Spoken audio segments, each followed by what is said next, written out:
Hello guys, स्वागत है आपका अपने चैनल आशु क्लासेज में। जो लोग चैनल पर नए प्लीज़ चैनल को सब्सक्राइब और वीडियो कर दीजिएगा लाइक। दोस्तों, आप सभी को बता दें कि आरआरबी एएलपी शिविर 2 का रिजल्ट आ चुका है, जैसा कि आप लोग जानते ही हैं। और कट ऑफ जैसा मैं बहुत आप लोग का एग्ज़ाम देकर आए थे मेंस का, मैं भी देकर आया था जब एएलपी शिविर 2 मेंस का, तो मैंने बताया था कट ऑफ बहुत कम जाएगा। और कम जाने का रीज़न इसलिए मैं बताया था क्योंकि आप ट्रेड में जो बच्चे हैं वो सब बहुत सारे बच्चे फेल हो रहे थे। जैसे मैं ही 0.50 से आंसर की मिलाने के हिसाब से ट्रेड में 0.50 से रह रहा था। बहुत सारे भाई बहनों ने कमेंट किया था कि मेरा भी यही हाल है। तो अब मुझे एनालाइज हुआ कि इतने सारे कमेंट आ रहे हैं, मैंने इसी वीडियो चैनल पर वीडियो अपलोड किया था, तब मैं जान गया था कि कट ऑफ बहुत कम जाने वाला। और आप लोग देखे होंगे जनरल का, जैसे भोपाल का 63 है, ईडब्ल्यूएस का 41, SC ST का 36 35 ऐसे गया है कट ऑफ 100 में से। तो आप सोच सकते हैं इसका मतलब जहाँ पे आपको 32,000 बच्चे लेने हैं बिलासपुर में, वहाँ 24,000 ही बच्चे लिए गए हैं। यही रीज़न है क्योंकि वहाँ पे ट्रेड ही क्लियर नहीं हुआ है बच्चों का। बच्चे की संख्या कम हो गई है, उतने ही आरआरबी ले लिया जिसका ट्रेड क्लियर है। वो सीटें वैकेंटी मतलब फाइनल जाके मुझे ऐसा लगता है कि एलपी में सीटें कम पड़ जाएंगी, बच्चे क्लियर नहीं रहेंगे क्योंकि वो पास नहीं कर पाएंगे। कुछ बच्चे भी साइको में सटेंगे, कुछ मेडिकल में सटेंगे। ठीक, तो ये ऐसे मुझे लग रहा है कि वो फिर वैकेंसी वैकेंट रह जाएगा, फिर वही वैकेंसी को आरआरबी फिर से दोबारा रिलीज करेगा। तो मुझे बहुत आपको मतलब बताऊं दोस्तों का आया था रिजल्ट, मेरा रोल नंबर नहीं रहा पीडीएफ में, तो मैं बहुत दुख हुआ, बहुत सैड हुआ। बहुत भाई बहन, मैं मतलब आपको बताऊं कि इतना ज़्यादा एक्सपेक्ट था कि मेरा हो जाएगा। ठीक, लेकिन हाँ कहीं ना कहीं मेरे को मतलब उतना दर्द, मतलब वो कहा जाता है ना कि मेरी आंखों में प्रॉब्लम भी है, तो मैं जाके चेक कराया था तो पावर बढ़ चुका है। तो मेरा ये था कि ठीक है नहीं भी होगा तो उतना था नहीं, लेकिन एक अंदर से वो था कि मेरा मेंस तो क्लियर हो जाएगा 100%। भले मैं साइको नहीं दे पाऊँगा, नहीं जा पाऊँगा क्योंकि 6/6 विजन विदाउट ग्लासेस नहीं आ रहा था। पहले मेरा ठीक था आंखें, अब आंखों की पावर में जाके इसलिए जांच कराया था कि साइको देना है, तो मेरे आंखों का पावर बढ़ चुका है। ठीक, और बढ़ने की वजह से मुझे ये था कि और इसीलिए मैं ये जांच में जब लास्ट डेट था ईएलपी 2025 का, तो मैं सोचा फील करना है तो एक बार जांच करा लेते हैं, वो साइको में भी काम आ जाएगा और ईएलपी 2025 वाला वैकेंसी का भी हो जाएगा। तो जब देखा पावर बढ़ गया तो इसीलिए मैंने ईएलपी 2025 की वैकेंसी को फिल नहीं किया है। लेकिन इसका जो बताऊं दोस्तों कि इसमें ये था कि मेरा मेंस होगा, मतलब जिस चीज़ के लिए कहा जाता है मैं इतना मेहनत किया था, तो मुझे ये था कि भले ठीक है मैं साइको दूँ या ना दूँ, लेकिन मेरा मेंस क्लियर हो जाएगा। और मेरा 0.50 से ट्रेड रह गया। और ऐसे बहुत भाई और बहनें हैं जिनका इतने मार्क्स से रह रहा है, खासकर भाई लोग, क्योंकि एलपी में ज़्यादा संख्या मेल की है, फीमेल बहुत ही कम है। तो ये मैं देखा था कमेंट, तो आज देखिए जो बोला वही हुआ, कट ऑफ इतना कम गया है।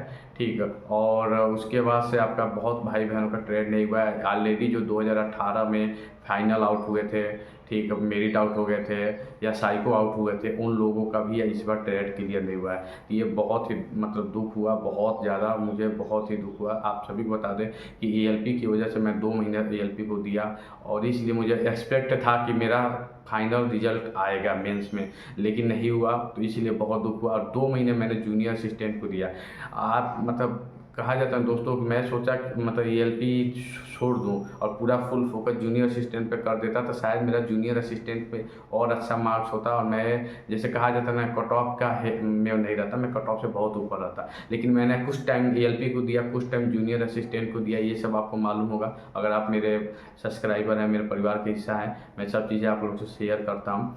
तो एक भाई एक दोस्त के नाते तो मैं आपको बताऊं इतना दुख होता है दोस्तों कि जूनियर असिस्टेंट पे मेरा सही नहीं गया, क्योंकि 1.5 महीने में कम से कम 1 साल का सिलेबस कंप्लीट करना अपने आप में पॉसिबल नहीं है। मैंने बहुत मेहनत किया था जूनियर असिस्टेंट के लिए, वीडियो अपलोड नहीं किया, शॉर्ट वॉट कुछ डाल नहीं रहा था। ठीक, लेकिन जूनियर असिस्टेंट में भी उतना अच्छा नहीं गया, और इसका रीज़न यही है कि मैंने कुछ टाइम डिवाइड कर दिया एलपी को और कुछ टाइम जूनियर असिस्टेंट को। अगर मैंने फुल्ली फोकस अगर एलपी को ही किया होता तो शायद एलपी भी हो जाता, या तो मतलब। और एक चीज़ था कि मेरे ग्लासेस लगे थे तो एलपी को उतना कंसिडर नहीं था, लेकिन पढ़ा था। और जूनियर असिस्टेंट में भी आपको बता दें कि बहुत मेहनत किया था। ठीक है, लेकिन उसमें भी नंबर अब उतना अच्छा नहीं है, बहुत दुख हो रहा है। घर वालों से भी सबका मतलब प्रेशर बहुत ज़्यादा, अब समझ में नहीं आ रहा क्या करूं, मतलब सच बता रहा हूं, मन कर रहा है छोड़ छाड़ दूं। अब जो मतलब ये सब इस फील्ड में आया जब गवर्नमेंट में, तो मैं सोचा 2-3 साल में मेरा 2-3 साल हो गए मेरे को तैयारी करते हुए, मैं सोचा 2-3 साल में मैं इसमें निकाल दूंगा, एक जॉब तो ले लूँगा।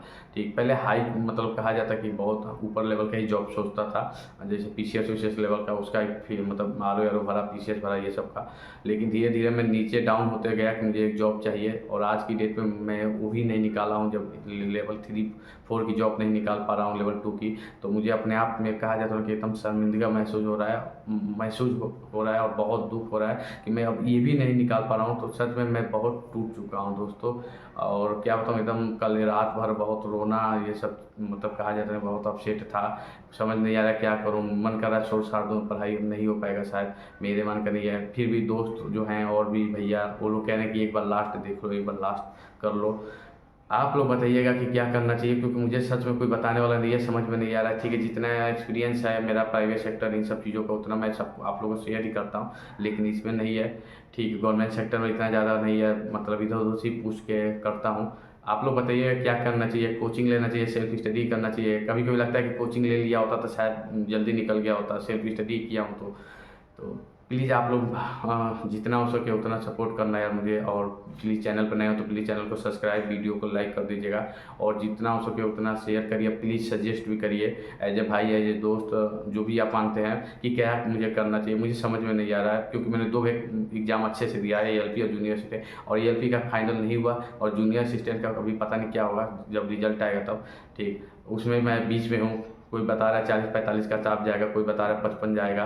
ठीक है, तो उसी हिसाब से, क्योंकि 50 से ऊपर मेरा नंबर है ही नहीं। ठीक है, जूनियर असिस्टेंट में तो बहुत दुख हो रहा है। ठीक है, और बता नहीं सकता एक दुख क्या होता है यार, मतलब जो आप लोग समझ सकते हो अगर आप लोग एक्सपीरियंट है तो। प्लीज़ सपोर्ट करना।